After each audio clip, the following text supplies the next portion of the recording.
स्वागत है आप सभी साथियों का हमारे आज के इस नए वीडियो में। दोस्तों, आप लोग कैसे हैं मुझे एक बार ज़रूर बताइएगा थम्स अप करके कमेंट में। आज हम लोग पूरी तरीके से पढ़ेंगे लवण के बारे में, ठीक है। इससे पहले मैंने अम्ल बता दिया था, क्षार बता दिया था। अब हम क्या पढ़ने वाले हैं? लवण, जिसे इंग्लिश में कहते हैं हम लोग क्या कहते हैं? साल्ट कहते हैं। क्या कहते हैं भैया? साल्ट कहते हैं। ध्यान से देखिए, सबसे पहले लवण के बारे में जानिए कि होता क्या है। तो देखिए, जब भी अम्ल और क्षार मिलता है तो क्या बनता है? लवण। अम्ल और क्षार मिलने के बाद क्या बनता है? लवण बनता है, ठीक है। लेकिन मेरी बात ध्यान से सुनिए, आपने कभी नमक को देखा है? तो बोलेंगे हाँ।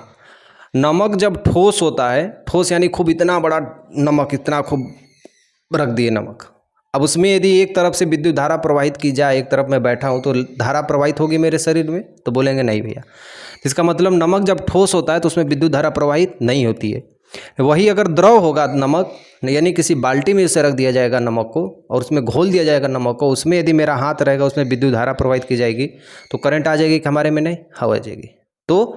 तो ये हमें समझना है कि भैया जब नमक ठोस होता है तो उसमें विद्युत धारा प्रवाहित नहीं होती है, लेकिन जब वो द्रव में होता है तो विद्युत धारा क्या होती है?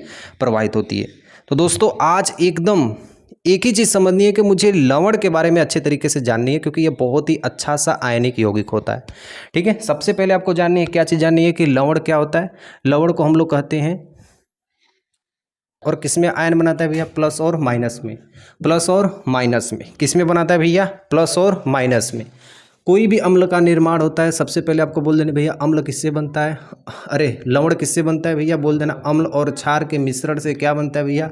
लवण बनता है। साथ में क्या निकलता है भैया? जल का निर्माण होता है। साथ में किसका निर्माण होता है? जल का।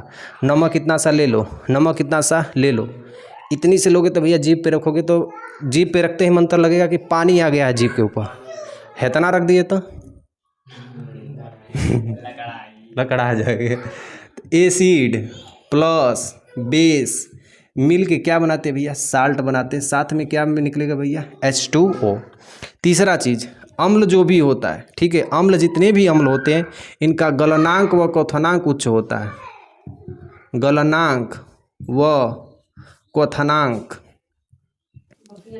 गलनांक व क्वथनांक क्या होता है भैया? उच्च होता है, उच्च होता है। गलनांक का मतलब गलना, गलनांक का मतलब गलना, और क्वथनांक का मतलब होता है जमना। कभी भी भूलेगा, कभी भी क्या करना, भूलना नहीं है। हाँ, साफ हो।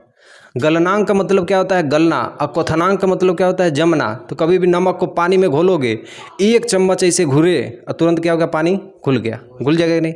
और उसी तरह जमना, नमक का जमना, नमक को अगर खौलाते रहो जल्दी जमेगा? नहीं जमेगा, पूरा भापे उड़ जाएगा नमक के साथ। तो वही कहा जाता है कि भैया जितना जमना उसका कठिन होता है उतना ही गलना बहुत तेज गलता है ये। दूसरी बात ध्यान से देखो, एक सबसे इम्पोर्टेंट चीज़ कि जो नमक होता है ये ठोस अवस्था में सुचालक, अभी मैं बताया हूँ क्या चीज़? कि ठोस अवस्था में क्या होता है भैया? सुचालक। कुचालक। ठोस अवस्था में क्या होता है भैया? कुचालक। कुचालक जिसमें धारा न बहे, जिसमें धारा न बहे, लिख देना भैया, जिसमें धारा न बहे होता है।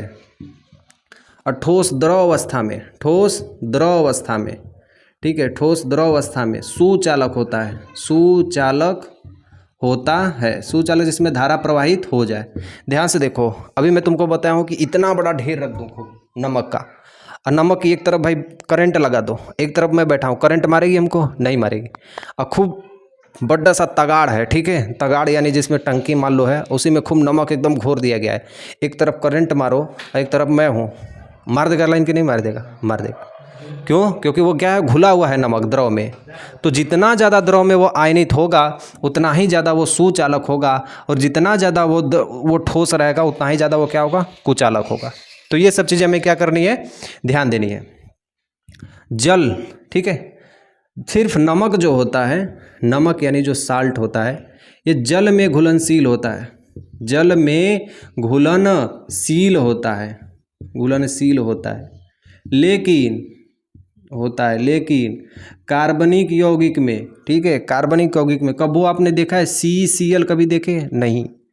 तो क्या कहते हैं भैया? कार्बनिक घोलक में जितना भी कार्बन का घोल बनता है, कार्बनिक घोलक में, घोलक में नहीं घुलता है, नहीं घुलता है। अरे आपने कभी देखा है, सिंपल सा एग्जाम्पल भाई, आपने कभी ग्लूकोज पिया है, ग्लूकोन डी, हाँ, C6H12O6, क्या भैया ग्लूकोज है, बोल देना भैया क्या चीज़ है, ग्लूकोज है। अब आप ग्लूकोज जब पिए होंगे तो उसमें नमक कभी दिखा होगा, है, नमक दिखेगा उसमें, नहीं दिखता है। तो कार्बन का यौगिक जो भी होगा उसमें, कार्बनिक यौगिक के घोलक में आपका नमक कभी भी नहीं घुलेगा। नमक सिर्फ कहाँ घुलेगा भैया, जल में। कहाँ घुलेगा भैया, जल में। तो ये भैया हमने किसके बारे में समझा, लवण के बारे में, लवण के गुण के बारे में। तो यहाँ तक हो गया भैया।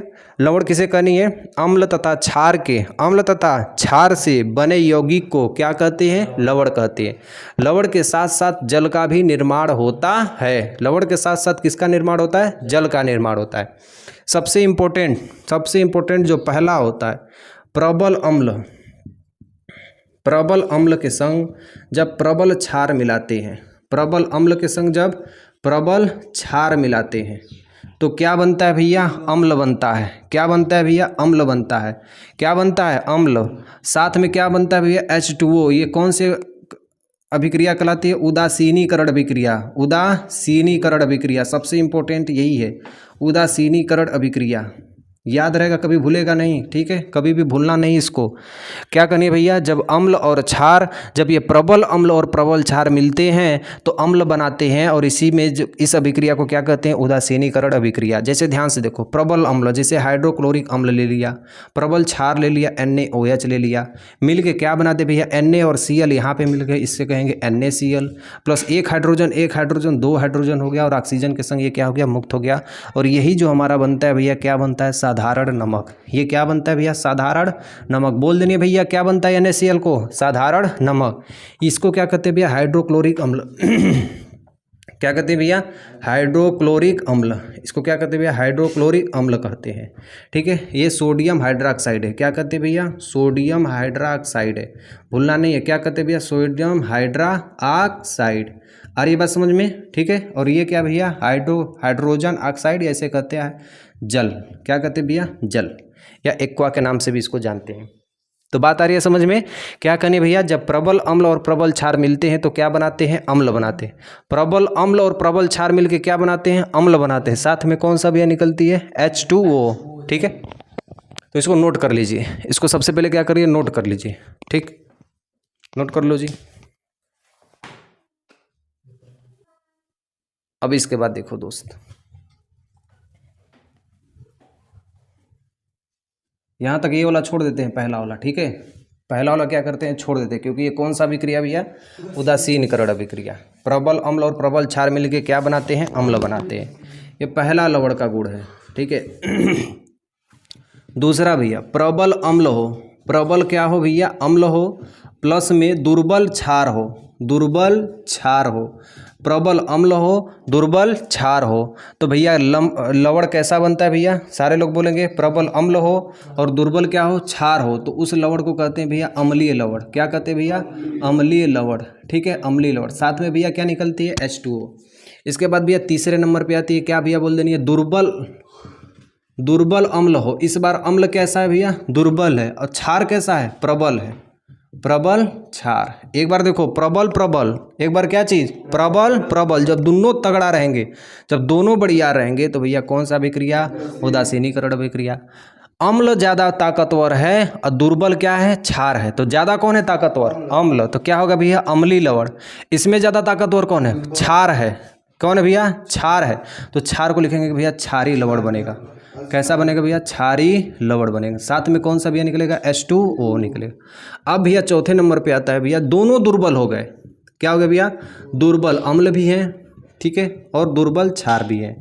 दुर्बल अम्ल भी है और दुर्बल क्षार भी है। तो इसको, इसके अनुसार क्या बनेगा भैया, द्विक लवण। इसके लिए क्या बनता है भैया, द्विक लवण, ठीक है। द्विक लवण में जैसे बनता है भैया पोटास एलम, जैसे फिटकरी के नाम से कहते हैं, यहीं पे आपको लिखवा देता हूँ, पोटास एलम। क्या कहते हैं भैया, पोटास एलम, या इसी को कहते हैं क्या चीज़ भैया, फिटकरी। इसी को क्या कहते हैं भैया, फिटकरी। फिटकरी का सूत्र क्या होता है भैया, K2SO4, ठीक है, Al2SO4 का थ्रायस इंटू 24H2O। इसमें भी जल का निर्माण हुआ कि नहीं, बोल देना मेरे दोस्त, जल का निर्माण हुआ कि नहीं, हो गया। तो इसमें क्या हुआ भैया कि दुर्बल अम्ल भी है, दुर्बल क्षार भी है। अच्छा दूसरे का एग्जाम्पल लिख लो, इस दूसरे का एग्जाम्पल मैं लिखवा देता हूँ, ठीक है। प्रबल अम्ल है मतलब हाइड्रोक्लोरिक अम्ल ले लेता हूँ, दुर्बल क्षार है मतलब NH4OH यानी अमोनियम हाइड्रोक्साइड है। यदि ये मिल के, यदि ये क्या करेंगे, मिल के क्या बनाएंगे भैया, NH4 और इसका क्या हो जाएगा भैया Cl प्लस H यहाँ पे, H यहाँ पे क्या बन जाएगा भैया H2O, मतलब ये क्या हो गया, जल। यह होगा अमोनियम क्लोराइड, इसको क्या बोल देना भैया, अमोनियम क्लोराइड। एग्जाम्पल समझ में आ रही है ना, अमोनियम क्लोराइड, ठीक है। ये क्या भैया, अमोनियम हाइड्रोक्साइड, इसको क्या कहेंगे भैया, अमोनियम हाइड्रोक्साइड, हाइड्रोक्साइड, ठीक है। आज इसको क्या बोलेंगे भैया, हाइड्रोक्लोरिक अम्ल, हाइड्रोक्लोरिक अम्ल, ठीक है, हाइड्रोक्लोरिक अम्ल कहेंगे, ठीक है। एक और उसके बाद एक क्या है भैया, दुर्बल अम्ल होना चाहिए, प्रबल क्षार होना चाहिए। इस बार क्या होना चाहिए भैया, दुर्बल अम्ल होना चाहिए, प्रबल क्या होना चाहिए, क्षार होना चाहिए। तो दुर्बल अम्ल लिख लेते हैं भैया, इसका एग्जाम्पल है, ये तीसरे का एग्जाम्पल है, ठीक है, तीसरा का एग्जाम्पल। दुर्बल अम्ल लिख देता हूँ, ठीक है, दुर्बल क्या लिख देता हूँ, दुर्बल अम्ल, ठीक है। दुर्बल अम्ल क्या हो गया भैया, H2CO3, H2CO3 लिख लेता हूँ। और प्रबल क्षार लिख लेता हूँ। क्षार कैसा हमारा होना चाहिए भैया, प्रबल क्षार होना चाहिए, NaOH। लेकिन जब अभिक्रिया करेंगे तो यहाँ पे 2NH होगा, मैं संतुलित करना आपको बताऊंगा बाद में। तो इसके बाद अभिक्रिया हमारी कैसी बनेगी, क्षारीय लवण बनेगा।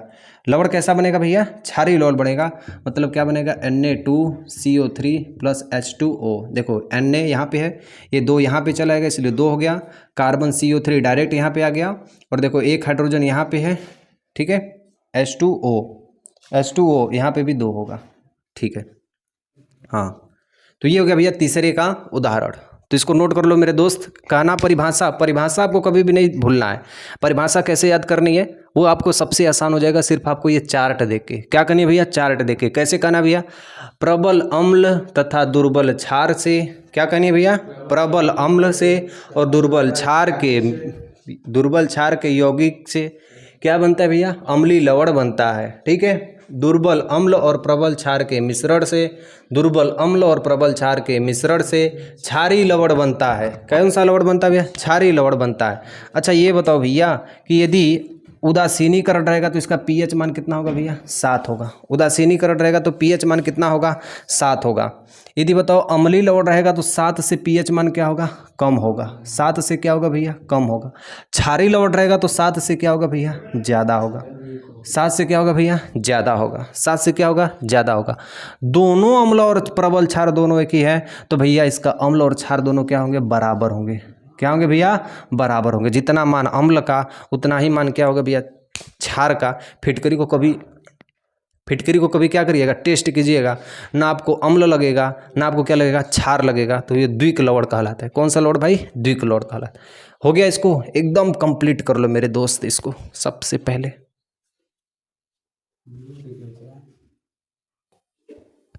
ठीक है, देखिए अब इसका उपयोग कैसे कैसे होता है। सबसे पहले इसको ध्यान दीजिए, ठीक है।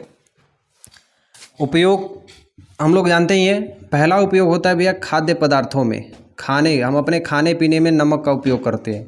कहाँ उपयोग करते हैं भैया, खाने पीने में। कोई भी घर पे खाना वाना बनता है तो उसमें किसका प्रयोग किया जाता है भैया, नमक का प्रयोग किया जाता है। दूसरा बात भैया, बेकिंग सोडा का प्रयोग जब करते हैं तब नमक का प्रयोग करते हैं। वॉशिंग सोडा का प्रयोग करते हैं तब उसमें नमक का प्रयोग होता है। Baking soda, washing soda, baking soda, washing soda, विरंजक चूर्ण, यहाँ तक इसका क्या किया जाता है भैया, उपयोग किया जाता है। अगला चीज़ हमें देखना है कि जहाँ कभी ऐसा जगह, ठीक है, कहीं मान लो बर्फीली एरिया में तुम लोग रहते हो। मान लो ये सब हम लोग का घर है, घर के ऊपर पूरा क्या एकदम बर्फ़ और एकदम ढक गया है। रास्ता भी जाने के लिए एकदम क्या है, रास्ता भी एकदम जाने के लिए क्या है, एकदम बर्फ़ जगह। तो वहाँ पे नमक का क्या किया जाता है, छिड़काव किया जाता है। तो नमक से बर्फ़ क्या होती है, गल जाती है। नमक से बर्फ़ क्या होती है, गल जाती है, तेज़ी से गलती है। कभी कोई ऐसा जीव देखे हो, इतने केचुआ जैसे होते हैं, जोक, और उसको क्या किया जाता है भाई, उसमें नमक डाल दिया जाता है तो देखते हो एकदम मर जाते। क्यों, उसमें बोला हूँ ना, इसका क्वथनांक और गलनांक क्या होता है, उच्च होता है। क्या करता है, गलाता है। तो उसी तरह जहाँ बर्फबारी होती है, जहाँ जहाँ बहुत सारी बर्फ़ जमा हो जाती है रोड और रास्ते पर, तो वहाँ पे किसका प्रयोग किया जाता है भैया? नमक का प्रयोग किया जाता है। और नमक का उपयोग कहाँ किया जाता है? शरीर से कभी पसीना आता है, तो पसीना आता है तो हम लोग देखें भैया क्या चीज़ आता है? पसीना आता है। पसीना आ गया तो पसीना टेस्ट किए हो कैसा लगता है? नूनछा नमक जिसे मान लो कैसे नमक, अरे इसी पे पसीना आता है, इसे कभी देखो ना, ऊपर का मत नहीं, बस पसीना की बात की है। ठीक है, तो पसीना टेस्ट की हो, पसीना कैसा लगता है? नमक जैसा। तो नमक होता क्या है भैया? जो हम खाना खाते हैं वहीं से हमारा क्या होता है? नमक निकलता है। अब बताओ अगर खाना में नमक नहीं खाओगे, खूब रोज़ दूध रोटी खा रहे हो 10 दिन से, तो बताओ क्या हो गया? अब पसीना खूब हो रहा है तो शरीर में क्या हो जाएगी? ऐंठन हो जाएगी, हड्डियों में क्या हो जाएगी? ऐंठन हो जाएगी। और तुम्हें लगेगा कि अब हमें क्या चीज़ की ज़रूरत है? नमकीन वाला चीज़ चाहिए। शरीर को लगेगा कि अब हमको कैसा खाना चाहिए? नमकीन वाला खाना चाहिए। तो ज़्यादा देर तक बिना नमक से भी नहीं बच सकते हो, तुमको नमक भी क्या होना चाहिए? खाना चाहिए। तो कह सकते हैं भैया इसका एक और उपयोग होता है कि जब पसीना शरीर में आता है तो उसमें हड्डियों में ऐंठन हो जाती है सोडियम क्लोराइड की कमी के कारण। इस कारण हमें अपने खाद्य पदार्थों में नमक की ज़रूरत होती है। आया समझ में? तो नमक का क्या होता है? यहाँ उपयोग होता है। ठीक हो गया। तो उपयोग में भैया 4-5 प्रकार का जो भी है आप इसको लिख देना। क्या लिख देना भैया? कि ऐसे जगह पे जहाँ पे हिमगिरी हिम बर्फ जमी हो और उसको हटाने के लिए, क्या करने के लिए? हटाने के लिए प्रयोग किया जाता है। ठीक है, नमक का छिड़काव किया जाता है। ठीक, यहाँ तक हो गया। अब इसके बाद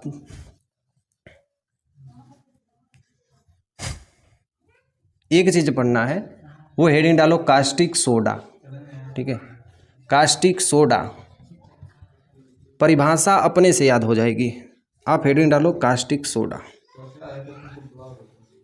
क्या?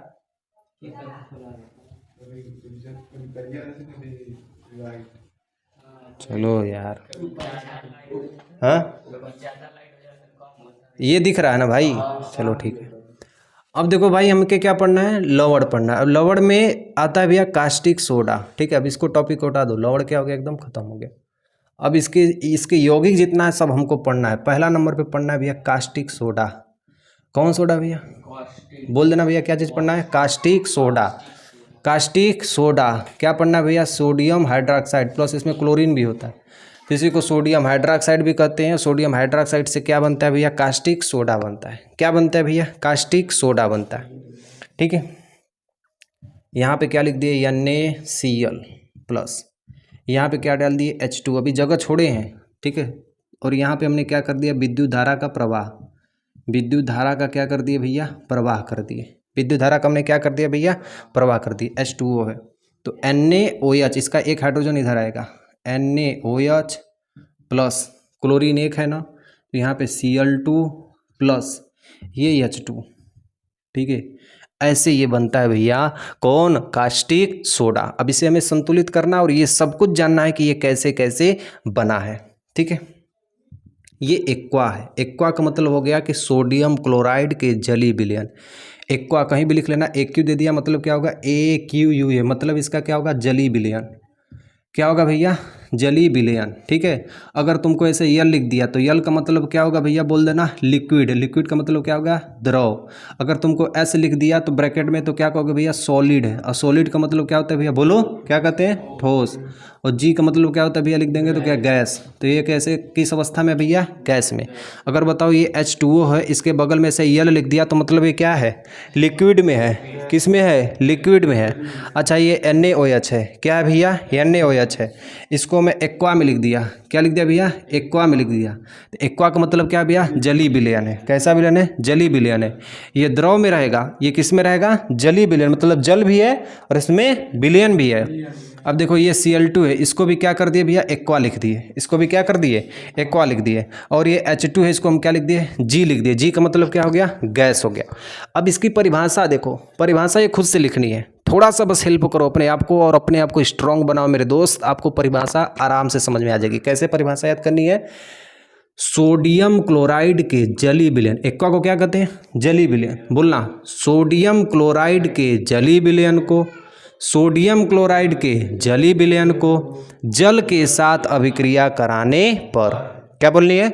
सोडियम क्लोराइड के जलीय विलयन को जल के साथ अभिक्रिया कराने पर विद्युत धारा की उपस्थिति में सोडियम हाइड्रॉक्साइड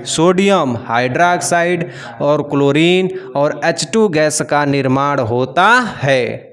भूलेगा कभी ज़िंदगी में? नहीं भूलेगा मेरे दोस्त। आपको सिर्फ ये चीज़ें याद हो गई ना, ये अभिक्रिया याद हो गई, तो आप अपनी परिभाषा स्वयं बना सकते हैं। कैसे करना है? सोडियम क्लोराइड के जलीय विलयन को जल से अभिक्रिया कराने पर विद्युत धारा की उपस्थिति में सोडियम हाइड्रॉक्साइड, क्लोरीन और हाइड्रोजन गैस का निर्माण होता है। हाइड्रोजन गैस का क्या होता है भैया? निर्माण होता है। तो इसको क्या बोलेगा? सोडियम हाइड्रॉक्साइड,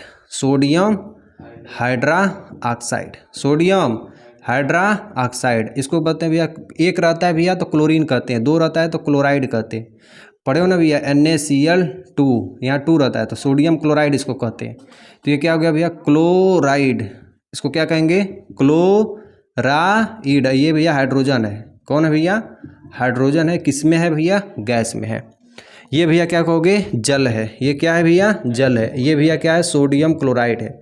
ये क्या है भैया? सोडियम क्लोराइड है। अब देखो भैया, कास्टिक सोडा के उपयोग कहाँ कहाँ किए जाते हैं? बोल दो भैया, कास्टिक सोडा के उपयोग कहाँ किए जाते हैं? आता है तुमको? कास्टिक सोडा के उपयोग कहाँ कहाँ किए जाते हैं? ठीक है, सबसे पहले लिखो उपयोग में साबुन तथा अपमार्जक के रूप में। साबुन तथा अपमार्जक के रूप में कहाँ किया जाता है भैया? साबुन तथा अपमार्जक के रूप में किया जाता है। कहाँ किया जाता है भैया? साबुन तथा अपमार्जक के रूप में किया जाता है। सूती वस्त्रों के उद्योग में इसका उपयोग किया जाता है। ठीक है, ठीक है। दूसरा उपयोग कहाँ किया जाता है? कृत्रिम वस्त्रों में। कृत्रिम वस्त्रों में कहाँ किया जाता है भैया? कृत्रिम वस्त्रों में।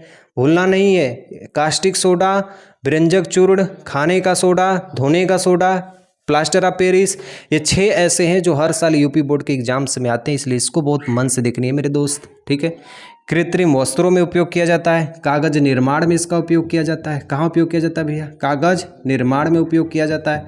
और बोल देनी भैया कहाँ उपयोग की जाती है? कागज निर्माण में। बॉक्साइट के अयस्कों को शुद्धिकरण में कहाँ की जाती है भैया? बॉक्साइट के अयस्कों